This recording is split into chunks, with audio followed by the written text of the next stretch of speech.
Hello. Today's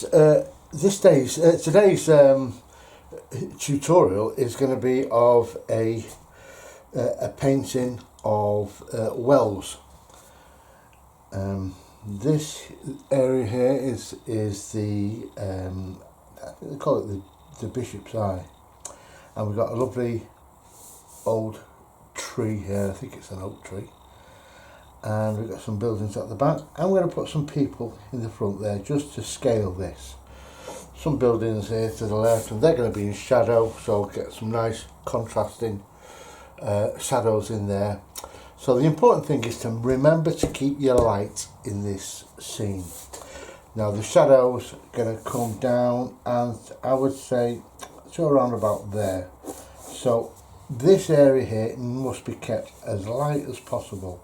And from this side as well, keep that light. That's so important.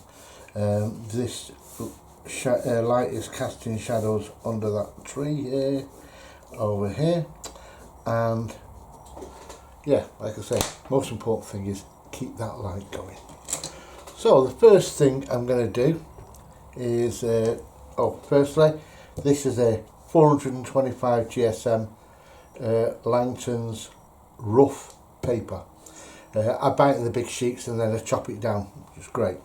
But you can use, I would recommend using the block watercolour paper that you can get. 300 GSM is the best, and I would recommend either Bockingford or Langton. Now I'm using from my big wash a Da Vinci Petit Gris Peur, little squirrel I believe. And firstly I'm going to just wash there. Now a little bit of ultramarine blue to that, not too much. I don't want it really to be a scene of a sky, so I'm going to just put a little note of colour in there. This is going to dry much lighter. There we go. So this is I like to say our first wash, where we can establish some very subtle colours. So I'm going to add a little bit of a mixture of yellow and a little bit of orange and this orange gold in this area. See, we just slap that in. Yes, this is going to blend in nicely. Now this roof here is quite blue, so I'll mix here a little bit of Prussian blue there with ultramarine, and I'm just going to add that little bit there and add a bit of water to it because it's a little bit dark, that. And the chimney stack at the back, there you go. Let it all run in together, and we'll bring this down so we know this is where that shadow is going to be, down to there. We'll leave this part as light as we can and onto there. Okay, now this tree, I'm just adding to this colour here, really. There's a bit of phthalo green, and just boom, boom, boom with your brush there, just splash it out there. There we go. This is all going to fade into almost nothingness, and we'll just bring that colour down there a little bit, pretend that there's another tree over there. Let's add a little bit of this yellowy colour into there, just to warm it up a little bit. There we are. See, it all looks nice and messy at the moment, doesn't it? And that's good. Now I'm going to add a little bit of this. This is Opera Rose, but adding it with these colours there has made it a little bit dirtier. And I don't mind, because this is all going to be in the shadow area. And I'm going to add a little bit of blue to that, and in there a bit of quinacridone burnt orange to cool it down a little bit. Yeah, that blue should just cool it down a little bit. Bosh, there. Let's add a little bit more cool to that. It's a bit too cool, that, isn't it? So a bit of this colour to make a bit of a purple colour. And all these, this is all in shade. So I'm just going to add a few little dabs of that cool in different areas. Let's put some in this tree as well, shall we? And it's just little indications for us. You can see where I've not run water down to this part here, and it's going to create a little bit of a line. I don't want that, so I'm going to get some clean water and just dab underneath there. That's it, and then grab the edge and pull it down. There we are. Like magic, isn't it? And we've got some greenery over here, so let's put a bit of that in there.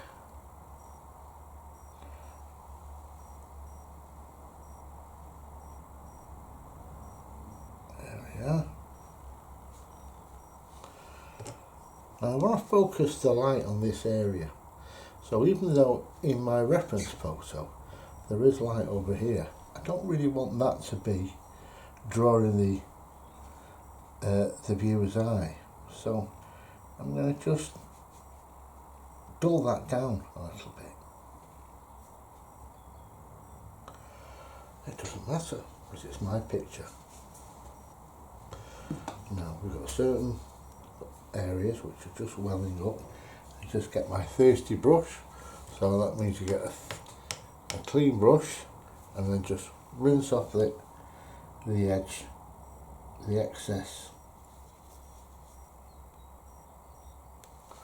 There we are. And the trick now is to be very patient. You get yourself a cup of tea, a bit of toast, or a piece of cake, whatever the time of day it is. If it's cake o'clock, then you get a bit of cake, don't you? So we'll come back when that bit's dried. Okay, so this has dried really well. It's not bone dry, but it's good enough. It'll dry out as we carry on properly. But it's okay, nothing's going to run with it. And because I didn't dry it with a hairdryer, it keeps all these little tiny little granules, which I love. It's granulated beautifully. So all this area where it's all sunk to the bottom of the little divots in the paper, and I find that when I dry it with a hairdryer, it brings all that pigment back up to the top, and it pushes it over the lot, and you lose a lot of that granulation. But that's just me. I'm not saying I'm right on everything. That's just my own experience. So this is, let's call that stage one. So you've got a bit of the sky colouring. You can see where the sky is different than this unpainted area. And I like the way that this has just blended into the back there. And later on, so I'm going to use that because the light is coming shining on there. I'm going to use that and I'll be able to rub out these little pencil marks there. Anyway, we're going to go on to the next stage, which is to put a little bit of form in these buildings. So I'm going to use a little bit of, I'll mix a little bit of this, bit of water with this orange and yellow that I used earlier. A little bit of burnt sienna, I've got a big hair there, or a spider's leg. And a bit of burnt sienna in with that. In there. And a little bit of Van Dyke Brown or bitumen. They're both pretty similar, those colours. So that's that colour. I'm going to make it quite loose for this. And this orange gold. And I'm going to add a bit of yellow to that. Because it's going to be, I want that to be a much lighter colour for us. And I'm also going to make a mixture of opera rose. Get rid of that flipping hair there. Do me head in, that is. Right, and mix that with, let's try a bit of this purple with that. It's a nice shadowy colour. Right, so firstly, let's start with a lighter colour. And we're just going to, nice and loosely, painting the shape of this building from the top down there. Let's add a bit of that colour. There's not much difference between those actually, so I'm going to add a bit more to that. I want it really to be darker at the top.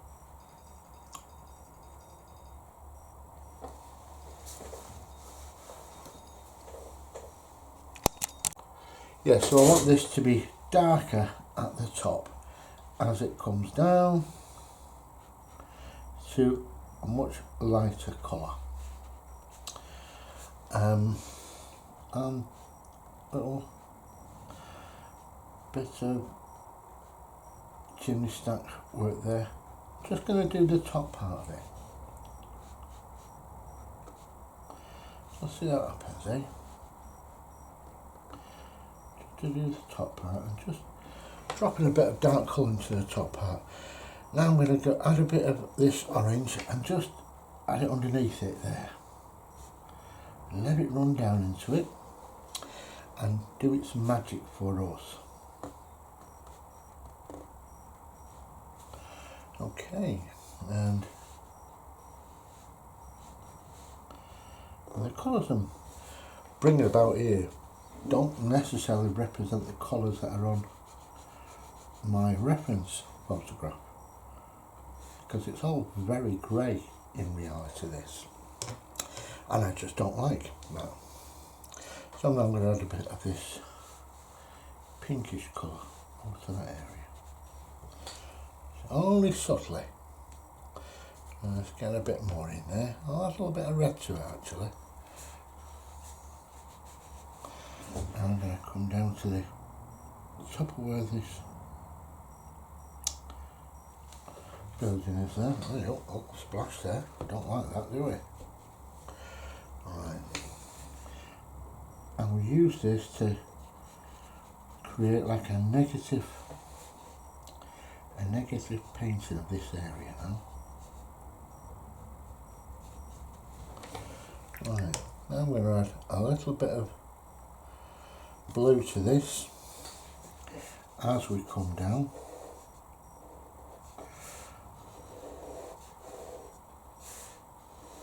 On this area here.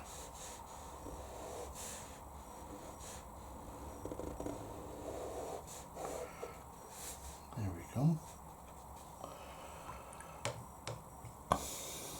And a little bit of Prussian blue to this. A little bit of this brown, and we can just lose it on the bottom here.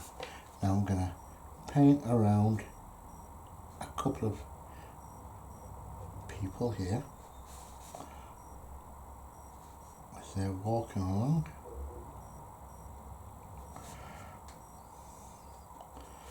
Do that for later. And this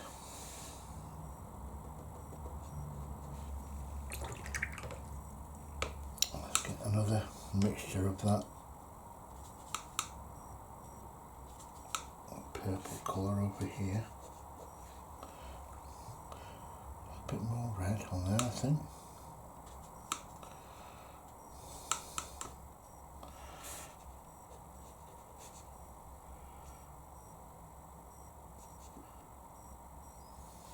Just leaving a little bit of reflective light on that. And that is where the shadow is coming over here. And I'm going to bring this over a little bit at an angle. And down to these heads of these people here. Okay. Now I'm going to use the same mixture just to blend on the top of these battlements over here and the top of that. Now I'm going to help them down a little bit by adding a little bit of orange to this. Don't forget, this is going to dry lighter. So now I'm what you call overcompensating for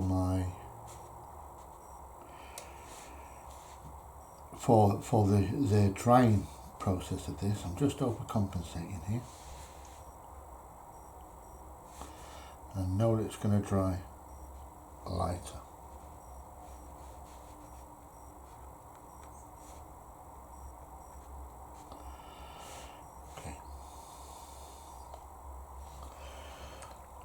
Now then, if you want, you can bring that up there to make it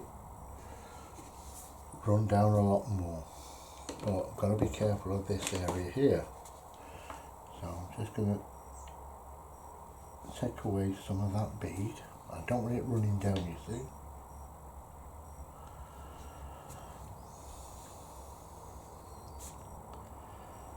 And now that will allow me to lift that up a little bit more and let this top part here run down.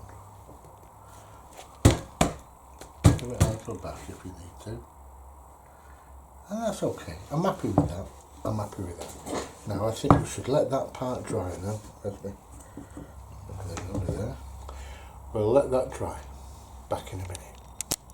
Okay, so that's all been done. Let's see if we can add a little bit of texture to this side just by getting a little scrunchy brush, scrunchy handkerchief, tissue, and just do that. Right, so that's I'm happy with that, the way that's dried just nicely. Now then, the next thing to do is to have a look at this rooftop. It's quite blue. I want to maintain that blueness. It's almost like a Payne's Grey, I would say. In fact, I'm going to go for Payne's Grey with this.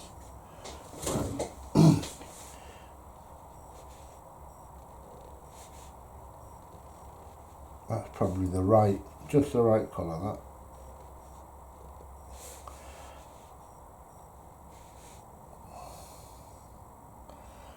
Where does that go down through there?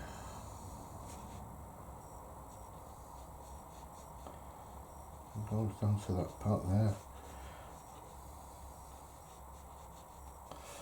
And I'm just going to cut in to where those leaves will be cutting into the roof. Okay. I'm just going to put a little marker over there. And over the top there I'm going to have a couple of chimney pots. Just to infer, in fact I'm going to put a little bit of this warm colour there just to distinguish that between the rooftop. I'll lift a little bit of this colour off. I don't want it to be too strong. There we go. That'll be alright. Now the next thing we're going to have to address is the big tree there. So I want to try and keep hold of this feathering out, this softness. In fact, what I'm going to do is I'm going to rub out these lines there, and you can see it a little clearer then. This fading in, this lost edge to there. So we've got lost edges there, and we have some found edges around here. So let's make a mixture of this green, a little bit of olive green as well with that, and we can have a little bit of this orange to there. Let's see what that does. So just a few little details around here.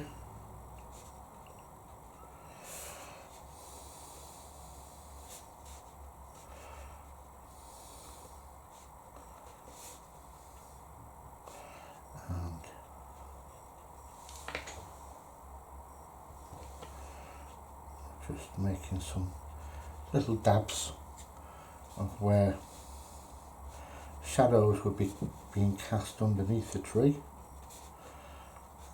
And the closer you get to this edge, the more spaced out these little dabs are.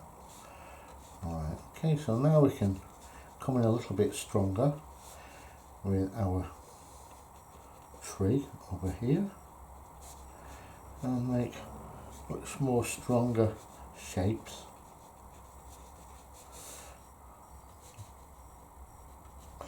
I'm going to have just a very faint, and we'll put a couple of branches over here.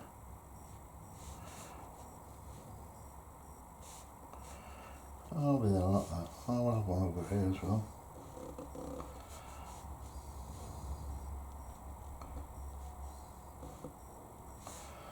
There we go, like that.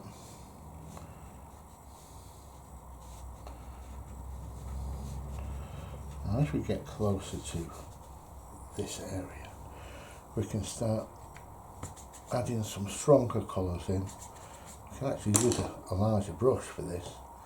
Let's get a nice big pigment of greens there. And let's destroy this shape of this brush a minute. Like that. Here we go.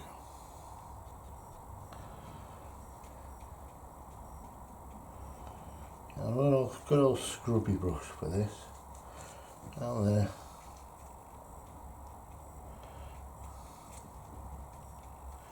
Here we are. Just making inferences really. And let's get a bit of darker colour for this edge here. Darker over here. And the underside of this tree. Okay. And we'll leave the little bits of white there, and what we can do is, so it doesn't all run down, let's move it around there, and we can put a directional bleed on it, so it's coming down there like that. Now I'm going to bring this over the edge and stay there, hold it until that part dries.